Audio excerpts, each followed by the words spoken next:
Good morning, welcome to prime nine hot topic. నేను రాజు. ప్రస్తుతం ఆంధ్రప్రదేశ్లో డిఎస్సికి సంబంధించినటువంటి ఇష్యూలో వైఎస్ఆర్ కాంగ్రెస్ పార్టీ ఒక రకంగా చెప్పాలంటే అనవసరమైనటువంటి రాద్ధాంతం చేస్తుందా అనేటటువంటి అనుమానాలు వ్యక్తమవుతున్నాయి. ఎందుకంటే డిఎస్సికి సంబంధించినటువంటి సాక్ష్యాలు ఏవి కూడా లేకపోయినప్పటికీ కూడా ఇంకా డిఎస్సికి సంబంధించినటువంటి దాంట్లో అక్రమాలు జరిగాయని చెప్పేసి వాళ్ళు ఆందోళన చేస్తూ ఉన్నటువంటి పరిస్థితి. రీసెంట్గా దీక్షలు చేశారు. ఇవాళ 175 నియోజకవర్గాల్లో ర్యాలీలకు కూడా పిలుపునిచ్చినటువంటి పరిస్థితి ఉంది. సో ఈ ర్యాలీలకు పిలుపునిచ్చినటువంటి నేపథ్యంలో ముఖ్యంగా అభ్యర్థుల నుంచి స్పందన కరువైంది. ఎందుకంటే అక్రమాలు జరుగుతుంటే అభ్యర్థుల ముందు రోడ్డు మీదకి వచ్చేవారు. ఇప్పుడు ఫర్ ఎగ్జాంపుల్ జంజీకి సంబంధించినటువంటి ఆందోళన జరిగింది ఢిల్లీలో.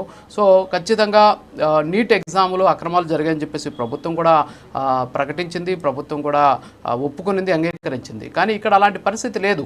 నిన్న మనం చూసాం, ఎవరైతే టీచర్ ఉద్యోగాలు సాధించినటువంటి వాళ్ళతో కూడా ఉంటారో, అంటే డిఎస్సి విజేతలు ఎవరైతే ఉన్నారో వీళ్ళంతా కూడా కర్నూలుకి వెళ్ళి కర్నూలులో భారీ ఎత్తున ప్రొటెస్ట్ చేసినటువంటి పరిస్థితి. అందరూ కూడా తమ కష్టం మీద ఉద్యోగం తెచ్చుకుంటే తమ కష్టాన్ని అపహాస్యం చేసే విధంగా వైఎస్ఆర్ కాంగ్రెస్ పార్టీ ప్రయత్నాలు చేస్తోంది అని చెప్పేసి అనేక రకాలైనటువంటి విమర్శలు కూడా చేసినటువంటి సిచ్యువేషన్. అంతేకాకుండా తమ జీవితాలతో ఆటలాడుకోవద్దని చెప్పేసి డిఎస్సి విజేతలంతా కూడా చెప్పినటువంటి పరిస్థితి. కానీ ఇంకా కూడా వైఎస్ఆర్ కాంగ్రెస్ పార్టీ ఒక్కటంటే ఒక్క ఆధారం, ఒక్కటంటే ఒక్క సాక్ష్యం చూపించి డిఎస్సిలో అక్రమాలు జరిగాయని చెప్పేసి చెప్పేందుకు అవసరమైనటువంటి ఒక్క సాక్ష్యాన్ని చూపించండి అంటే మా దగ్గర వేల కొలిది సాక్ష్యాలు ఉన్నాయి, వందల కొలిది సాక్ష్యాలు ఉన్నాయి అంటున్నారే తప్ప ఎక్కడ కూడా ఆ సాక్ష్యాలను బయట పెట్టినటువంటి పరిస్థితి.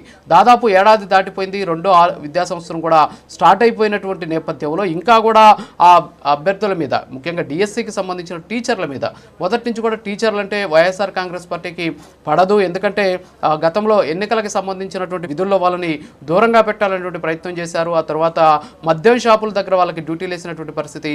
ముఖ్యంగా సిపిఎస్కి సంబంధించినటువంటి అంశంలో ఉపాధ్యాయులంతా కూడా మారు వేషాల్లో వెళ్ళి ఆందోళన చేయడం, అది ప్రభుత్వానికి చెడ్డ పేరు రావడంతో టీచర్ల మీద ఒక రకమైనటువంటి కక్షను పెంచుకున్నారు అనేటటువంటి విమర్శలు మొదటి నుంచి కూడా వ్యక్తమవుతున్నాయి. మరి ఈ నేపథ్యంలోనే టీచర్ల మీద కక్షతోనే వైఎస్ఆర్ కాంగ్రెస్ పార్టీ ఇలాంటి ప్రయత్నాలు చేస్తోంది అని చెప్పేసి నిన్న కర్నూలుకు వచ్చినటువంటి చాలామంది అభ్యర్థులు కూడా తమ అభిప్రాయాన్ని, ఇదే అంశాన్ని కూడా వ్యక్తం చేసినటువంటి సిచ్యువేషన్ అయితే ఉంది. సో మొత్తానికి డిఎస్సికి సంబంధించి సాక్ష్యాలను చూపించకుండా ఇంకా కూడా వైఎస్ఆర్ కాంగ్రెస్ పార్టీ ఒక రకమైనటువంటి ఆందోళనను ప్రజల్లోకి తీసుకెళ్లేటటువంటి ప్రయత్నం చేస్తోంది. సో దీనివల్ల ఇతర ప్రజా సమస్యలకు సంబంధించినటువంటి అంశాలు పక్కదారి బట్టి కేవలం తాము పట్టినటువంటి కుందేలకు మూడే కాళ్ళు అన్న చందంగా వ్యవహరిస్తున్నారు అనేటటువంటి విమర్శలు కూడా వ్యక్తమవుతున్నాయి. సో దీని మీద చర్చిద్దాం. ఈ చర్చలో మనతో పాటు కొనిదెల మునిగిరీష్ గారు జనసేన పార్టీ నాయకులు, అలాగే చిన్నపరెడ్డి గారు వైఎస్ఆర్ కాంగ్రెస్ పార్టీ అధికార ప్రతినిధి, బండారు వంశీ గారు టీడీపీ అధికార ప్రతినిధి, బండారు రామ్మోహన్ రావు గారు పొలిటికల్ అనలిస్ట్ మనతోటి ఉన్నారు. బండారు రామ్మోహన్